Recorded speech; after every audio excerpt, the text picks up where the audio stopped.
स्वागत है आप सभी का आपके YouTube चैनल ऑनलाइन स्टडी में। जैसा कि आपको पता है कि जो बीएसएफ की एग्ज़ाम है वो आपके कल लगने वाली है।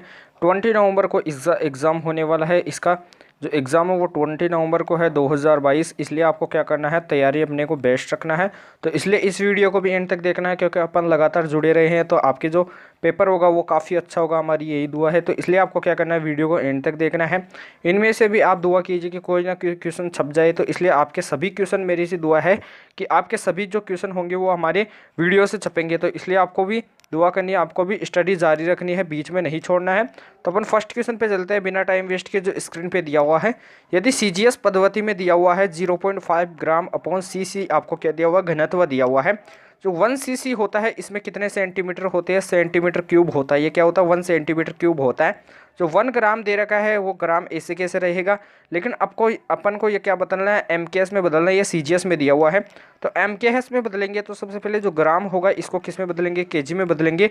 तो 1 केजी इज इक्वल टू क्या होता है, 100 ग्राम होता है। क्या होता है, सॉरी 1000 ग्राम होता है। तो 1 ग्राम में कितना हो जाएगा, 1000 की पावर इनवर्स या फिर 10 की पावर -3 क्या हो जाएगा अपना, केजी हो जाएगा। कितना हो जाएगा, 10 टू पावर -3 केजी।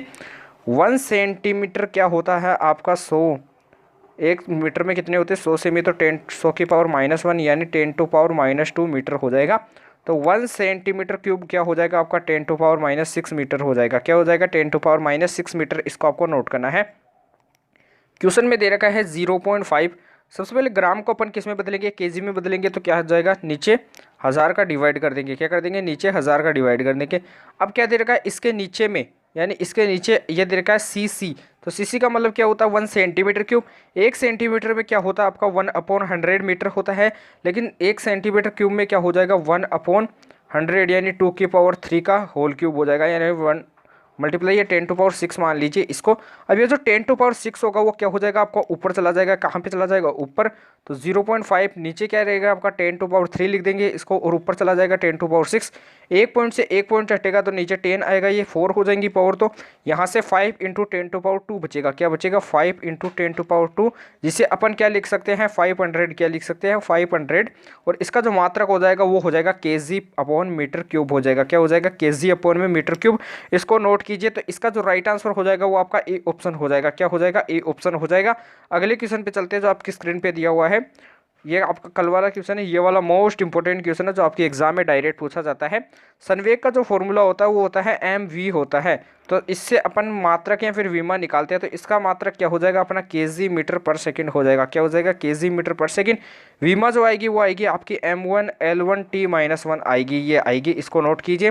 तो ये विमा होती है वो किसके इक्वल होती है, ये फोर्स के इक्वल नहीं होती है, ये एक्सेलरेशन के इक्वल नहीं होती है, ये आवेग के इक्वल होती है। तो इसका जो राइट आंसर हो जाएगा वो आपका सी ऑप्शन हो जाएगा।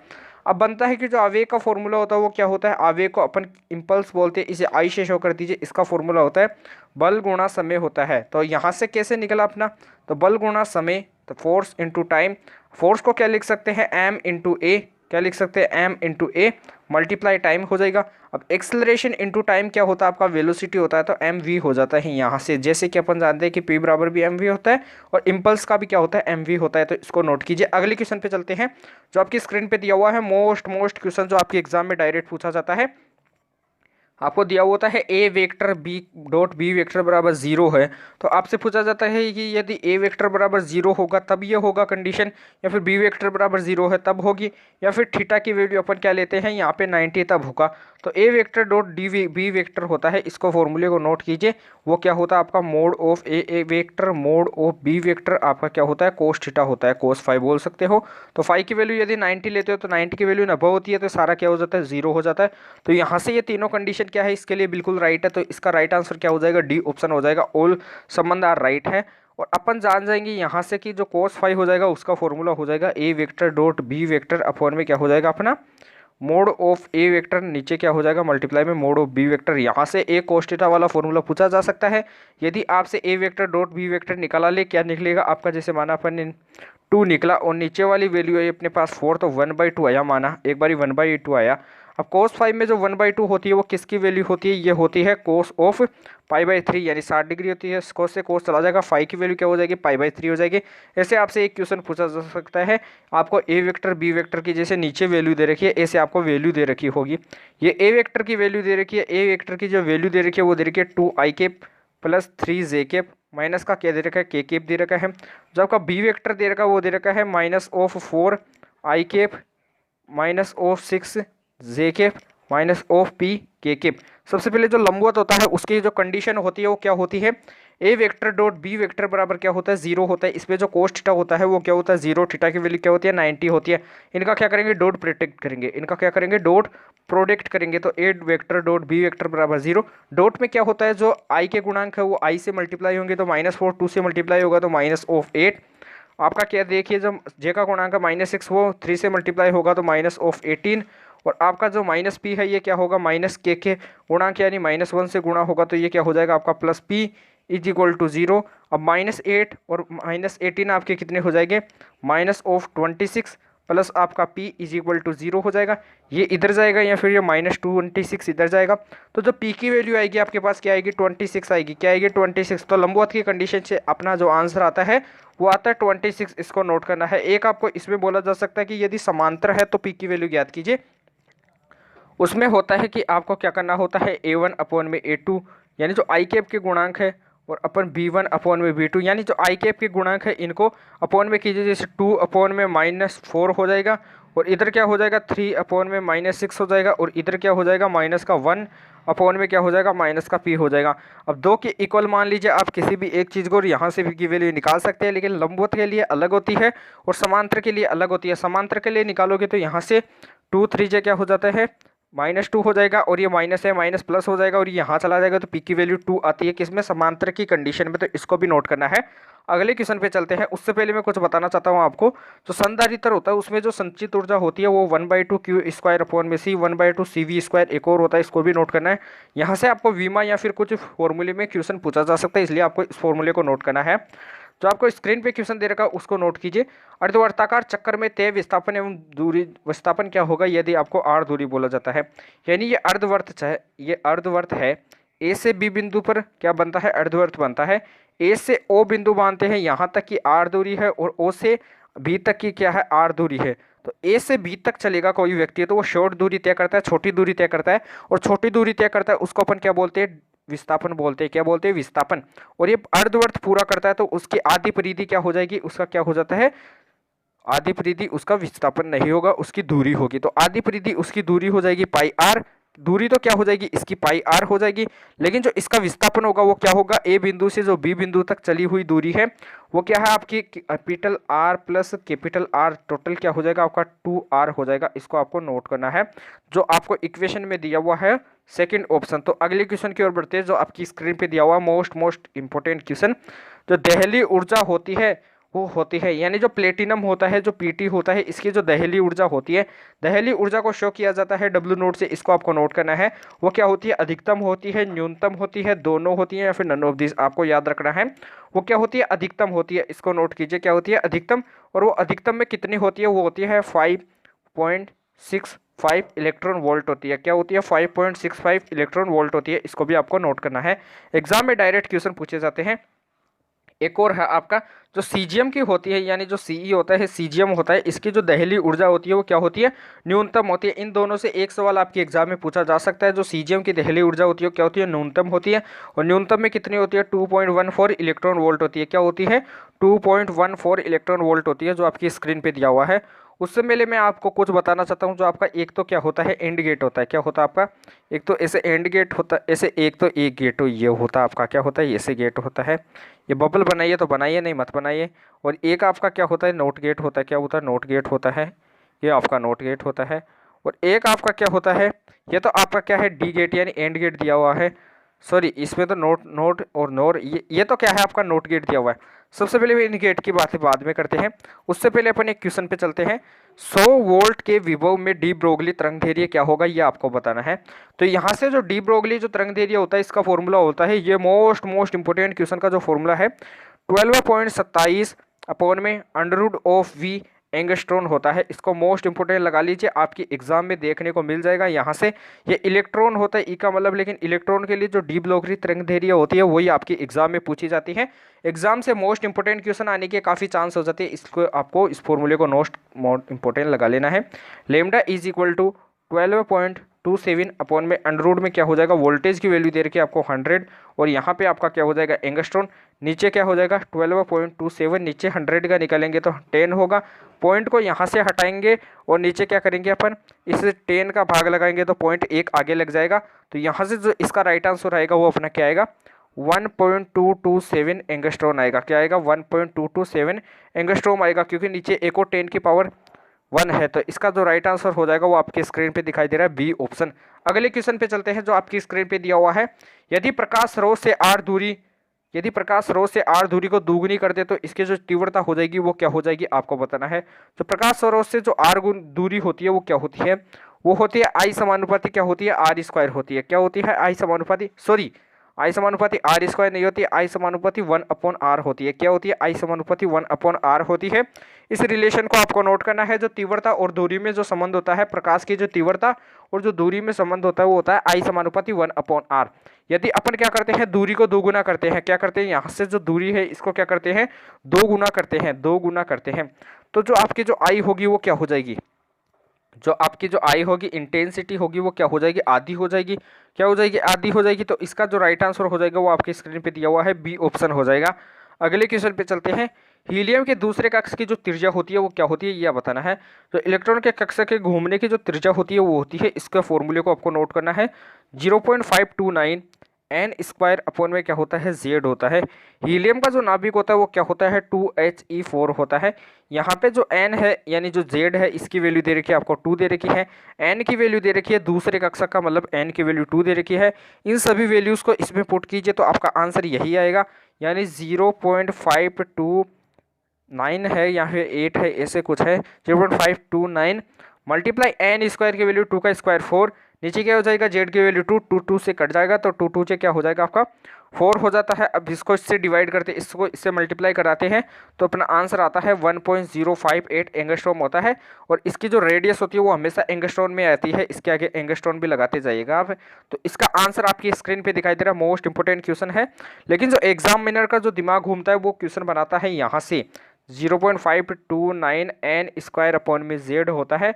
तो वो क्या करता है आर ई समानुपाती एन स्क्वायर यहाँ से एक सवाल बनाता है और आर ई समानुपाती जेड एक यहाँ से सवाल बनाने की कोशिश करता है। जेड क्या होता है परमाणु क्रमांक होता है, एन क्या होता है कक्षा होता है। तो ऐसे पूछा जा सकता है कि पहली दूसरी कक्षाओं में त्रिज्याओं का अनुपात क्या होगा। तो पहली दूसरी कक्षाओं में जो त्रिज्या को अनुपात होगा वो R1 अनुपात R2 अनुपात R3 वो कितना होगा 1:4:9 होगा। इसको आपको क्या करना है नोट करना, मोस्ट इंपोर्टेंट क्वेश्चन में आता है। अगले क्वेश्चन पे चलते हैं। जो आपका बोर मॉडल होता है, जो क्या होता है बोर मॉडल, इसने क्या बताया था कोणीय संवेग के बारे में बताया था, वो होता है आपका MVR इज इक्वल टू क्या होता है NH अपॉन में 2 पाई होता है। इसको आपको नोट करना है। तो n क्या होती है अपनी मुख्य क्वांटम संख्या होती है, n बराबर 1 2 3 4 5 ऐसे डॉट डॉट डॉट होता है। जो बोर मॉडल होता है उसने किसको नहीं समझा पाया था, जीमान प्रभाव स्टार प्रभाव दोनों या फिर नन ऑफ दिस। जो ये बोर मॉडल था वो दोनों को नहीं समझा पाया था, जीमान प्रभाव और स्टार प्रभाव को। इसका राइट आंसर सी ऑप्शन हो जाएगा। अगले क्वेश्चन की ओर चलते हैं जो आपकी स्क्रीन पे दिया हुआ है। प्रकाश उत्सर्जक डायोड किस बायस में होता है ये आपको बताना है। प्रकाश उत्सर्जक जो डायोड होता है वो कैसा होता है, इसमें ऐसे क्या आते हैं फोटोन आते हैं। क्या होते हैं फोटोन आते हैं। फोटोन की ऊर्जा होती है E बराबर h होती है, यानी h आती है। इसको आपको नोट करना है। तो आपको बताना है जो प्रकाश उत्सर्जक जो डायोड होता है वो किस सिद्धांत पर कार्य करता है। ये अग्र बायस में होता है, आपका पश्चिम बायस में होता है या फिर दोनों में होता है, ये आपको बताना है। डायरेक्ट आपको याद रखना है प्रकाश उत्सर्जक जो डायोड होता है वो किस बायस में होता है, अगर बायस यानी अगर अभिनीति में होता है। ये आपको याद रखना है, मोस्ट इंपोर्टेंट क्वेश्चन है जो आपकी स्क्रीन पे दिया हुआ है। ये आपकी डिमांड अनुसार क्वेश्चन लिए हुए हैं जो आपके एग्जाम में काफ़ी बार पूछे जाते हैं। इसलिए आपको क्या करना है वीडियो को एंड तक देखना है, वीडियो को बीच में छोड़कर नहीं जाना है। यदि किसी लेंस का जो द्वारक है, द्वारक को आधा कर दिया जाता है, यानी ये द्वारक जो होता है इसको आधा कर दिया जाता है, जैसे अपन मानते हैं x कर दिया जाता है, x/2 कर दिया जाता है। तो इसकी जो तीव्रता होगी वो क्या होगी, तो इसकी जो तीव्रता होती है वो समानुपाती होती है द्वारक के स्क्वायर के। क्या होती है द्वारक के स्क्वायर के। इसको इक्वेशन फर्स्ट दीजिए, यहाँ से भी क्वेश्चन उठ सकता है। तो तीव्रता जो समानुपाती हो जाएगी वो द्वारक को अपन ने क्या माना आधा माना, तो x/2 के होल स्क्वायर के हो जाएगी।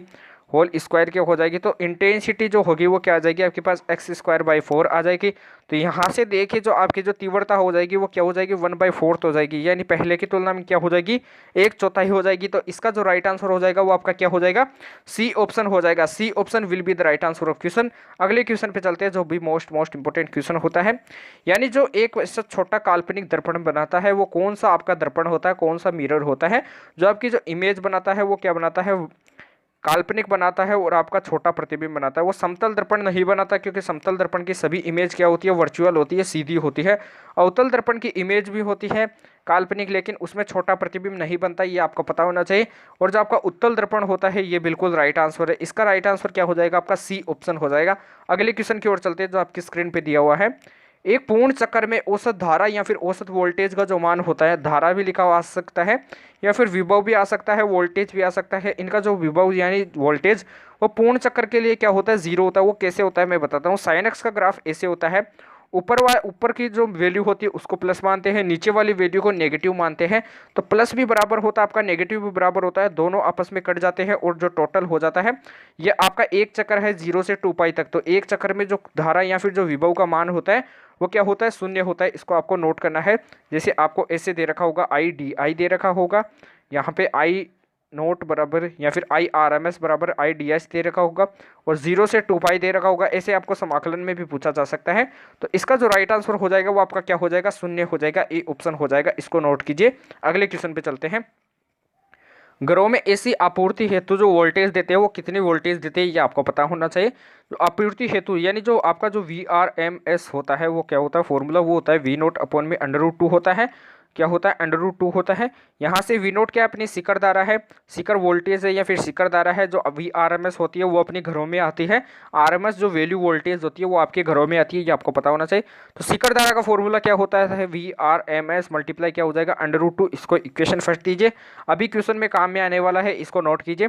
जो घरों में जो एसी आपूर्ति हेतु जो वोल्टेज आती है वो आपके कौन सी आती है 220 वोल्टेज आती है। क्या आती है 220 वोल्टेज, इसको नोट करना है। और यहाँ से होता है कि जो घरों में जो RMS वैल्यू तो आती है यानी VRMS तो आती है, लेकिन अपन VRMS को अपन √2 से मल्टीप्लाई करा देते हैं तो अपनी शिखर वोल्टेज भी आ जाती है। तो VRMS वैल्यू क्या होती है 220 वोल्टेज मल्टीप्लाई √2 की वैल्यू क्या होती है 1.414 होती है। इसको आपस में मल्टीप्लाई कराते हैं तो अपना क्या आता है जो शिखर वोल्टेज आती है वो आती है 311, क्या आती है 311 वोल्ट आती है। तो इसका राइट आंसर क्या हो जाएगा 311 वोल्ट हो जाएगा। अगले स्क्रीन पे चलते हैं जो आपका क्वेश्चन दिया हुआ है मोस्ट इंपोर्टेंट क्वेश्चन जो आपकी एग्जाम में पूछा जाता है। तो चुंबकीय प्रेरण है वो क्या है, एक प्रकार की कौन सी राशि है, ये वेक्टर क्वांटिटी होती है। क्या होती है वेक्टर क्वांटिटी होती है, इसको आपको नोट करना है। एक क्या होता है आपका विद्युत फ्लक्स होता है, इलेक्ट्रिक फ्लक्स होता है, उसका जो फॉर्मूला होता है वो होता है E वेक्टर डॉट क्या होता है अपना DS वेक्टर होता है। ये भी आपको याद रखना है। इसकी मात्रक विमा आपको कंडक्ट करनी है। E क्या अपना इलेक्ट्रिक फील्ड है, DS क्या है अपना विस्थापन मान सकते हो, इसके मान सकते हो विस्थापन या फिर एरिया मान सकते हो, आप कुछ भी मान सकते हो, इसको भी आपको नोट करना है। अगले क्वेश्चन पे चलते हैं। शंट प्रतिरोध को किस में लगाते हैं ये आपको बताना है। शंट प्रतिरोध को पैरेलल में लगाते हैं या फिर आपके सीरीज में लगाते हैं या फिर आपको दोनों में लगाते हैं या फिर नन ऑफ दिस। आपको बता दूं जो आपका जो शंट प्रतिरोध होता है उसे समांतर क्रम में लगाते हैं। किस में लगाते हैं समांतर क्रम में लगाते हैं, इसको आपको नोट करना है। मोस्ट इंपोर्टेंट क्वेश्चन हो जाता है। इसे पैरेलल में लगाया जाता है, समांतर क्रम में लगाया जाता है। अगले क्वेश्चन की ओर चलते हैं। एक जो कैलोरी होता है सबसे पहले पूछा जाता है कि एक जो जूल होता है उसमें 10⁻7 अर्ग होते हैं, लेकिन घुमा के आपसे पूछा जाएगा कि जो 1 अर्ग होता है उसमें कितने जूल होते हैं, उसमें होते हैं 10⁻−7 जूल होते हैं। जो आपका जो 1 न्यूटन होता है उसमें 10⁵ डाइन होते हैं, इसको भी आपको नोट करना है। ये भी एग्जाम में काफ़ी क्वेश्चन आता है। 1 कैलोरी जो होता है उसमें कितने जूल होते हैं, उसमें होते हैं 4.18 जूल होते हैं, लेकिन आपको डायरेक्ट इक्वल ऐसे भी दे रखा होता है 4.2 जूल। ये भी आपके एग्जाम में पूछा जाता है कि 4.2 जूल भी होता है लेकिन 4.18 जूल भी होता है, इसको भी आपको नोट करना है। ग्रेविटेशन फोर्स जो न्यूटन के कौन से लॉ पर आधारित होता है, ग्रेविटेशन जो फोर्स होता है F बराबर G capital M1 M2 upon में क्या होता है अपना R² होता है। ये भी मोस्ट इंपोर्टेंट फार्मूला होता है अपना। यहाँ से एक फार्मूला आता है स्मॉल g का जो होता है 4/3 पाई रो कैपिटल GR होता है, इसको नोट करना है। 2 फार्मूले होते हैं गुरुत्वीय त्वरण के, क्या होते हैं गुरुत्वीय त्वरण के 2 फार्मूले होते हैं। यहाँ से भी क्वेश्चन पूछा जा सकता है। 4/3 पाई रो कैपिटल जी इंटू आर होता है। एक होता है आपका स्मॉल जी बराबर जी कैपिटल एम अपॉन में आर स्क्वायर होता है। दोनों इक्वेशन को देखिए, इसमें रो दिया हुआ है, घनत्व दिया हुआ है, इसमें रो नहीं दिया हुआ है। इन दोनों का डिफरेंस यही होता है यदि एग्जाम में क्वेश्चन पूछा जाता है। क्वेश्चन कैसे पूछा जाता है कि जो स्मॉल जी होता है गुरुत्वीय त्वरण वो क्या होता है, रेडियस के समानुपाती होता है, और एक बार क्या होता है अपना रेडियस के 1/r² होता है, यानी रेडियस के वर्ग के व्युत्क्रमानुपाती होता है। लेकिन ये कंडीशन कब आती है, जब आपको रो घनत्व दिया हुआ होता है। ये कंडीशन कब आती है, जब आपको रो घनत्व नहीं दिया हुआ होता है, नोट नहीं दिया हुआ होता है। इन क्वेश्चंस को आपको नोट करना है। एग्जाम में ऐसे कैसे क्वेश्चन मिलेगा, जैसे आपको दिया हुआ होता है कि जो आपको रो यानी जो घनत्व दिया हुआ है वो समान दिया हुआ है दो पदार्थों का, यदि उनकी त्रिज्याई दे रखी है आपको 5 मीटर और आपको दे रखी है 10 मीटर, तो आपको बताना है उनके गुरुत्वीय त्वरणों का जो अनुपात होगा वो क्या होगा। वो होगा g1/g2 क्या हो जाएगा r1/r2, क्योंकि r समानुपाती होता है रो वाले केस में। तो 5/10 क्या हो जाएगा अपना 1/2 हो जाएगा। इसको नोट करना है, मोस्ट इंपोर्टेंट क्वेश्चन आता है। जो ग्रेविटेशन फोर्स होता है, जो गुरुत्वाकर्षण बल होता है, वो न्यूटन की कौन से लॉ पर आधारित होता है, ये न्यूटन के थर्ड लॉ पर आधारित होता है, क्योंकि ये रिएक्शन यानी क्रिया प्रतिक्रिया फोर्स भी कहलाता है। इसको नोट करना है। क्रांतिक ताप पर जो सरफेस टेंशन होता है वो कैसा होता है, ये आपको बताना है। जो क्रांतिक ताप होता है, जो क्रिटिकल एंगल होता है, उस पर जो सरफेस टेंशन होता है वो कैसा होता है, शून्य होता है। इसको आपको क्या करना है, नोट करना है। मोस्ट इंपोर्टेंट क्वेश्चन होता है। एक आपका फॉर्मूला होता है कूलाम बल का, F बराबर K Q1 Q2 अपॉन में क्या होता है r² होता है।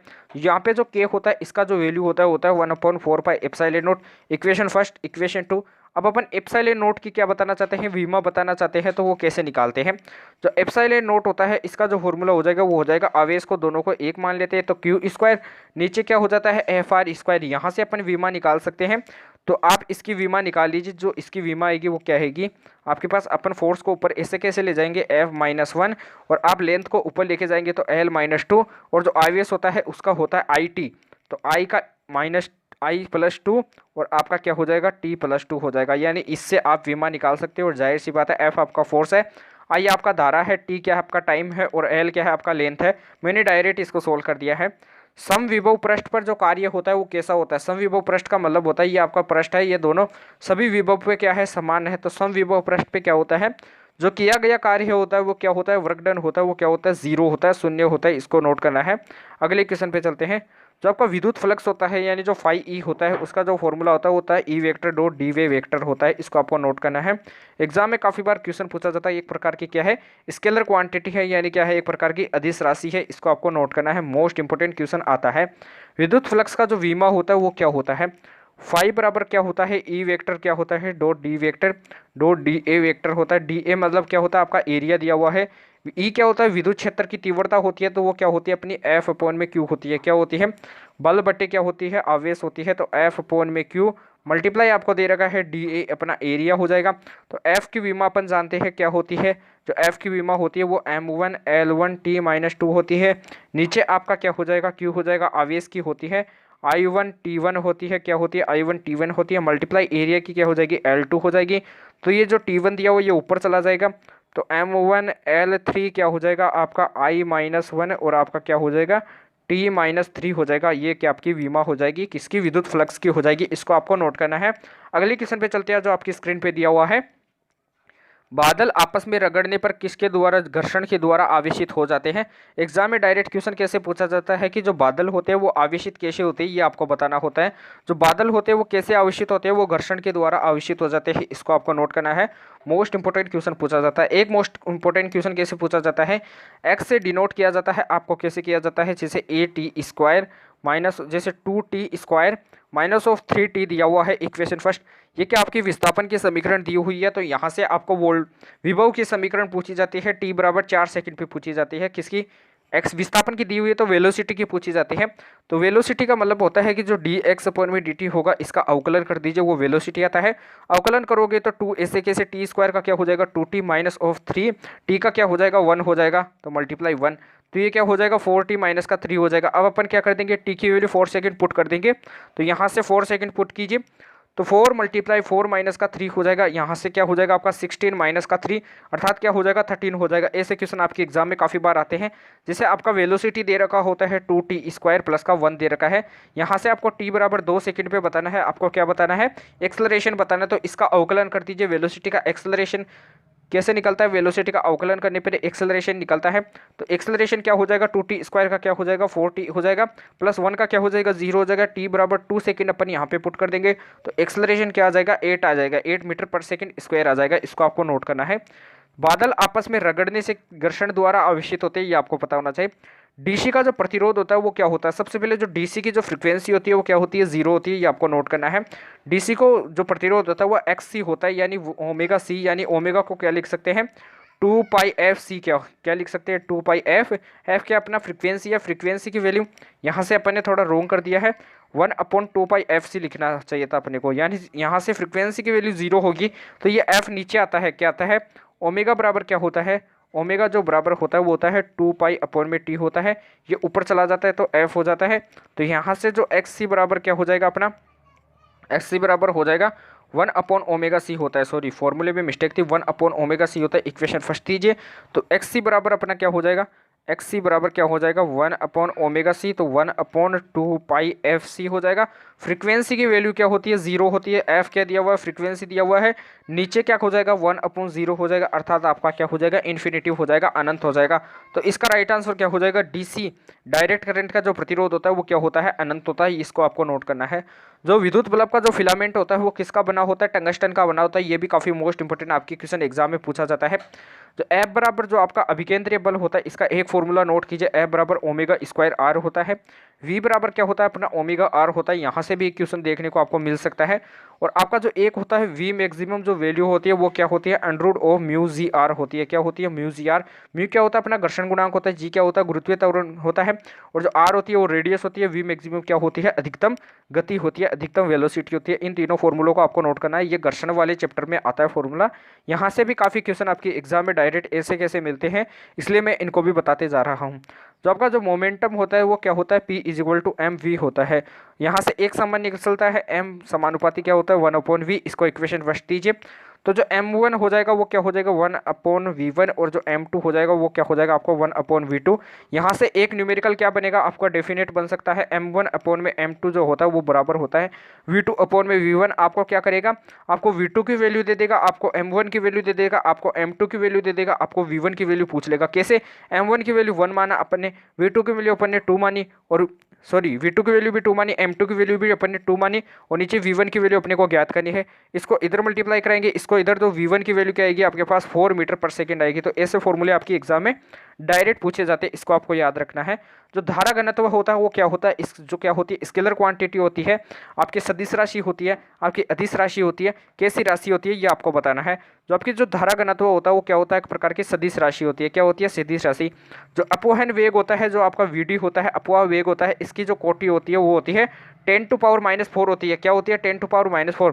जो केपलर का जो लॉ होता है वो किसके सिद्धांत पर कार्य करता है ये आपको बताना है। जो ग्रह का जो केपलर्स का लॉ होता है वो न्यूटन के थर्ड लॉ पर आधारित होता है, क्या होता है न्यूटन के, जो ग्रह का जो केपलर का जो नियम होता है वो क्या होता है t² समानुपाती r³। यहाँ से भी आपको क्या होता है अनुपात वाली क्वेश्चन देखने को मिल जाते हैं, इसलिए आपको इसको भी क्या करना है मोस्ट इंपोर्टेंट लगा लेना है, इसको भी नोट करना है।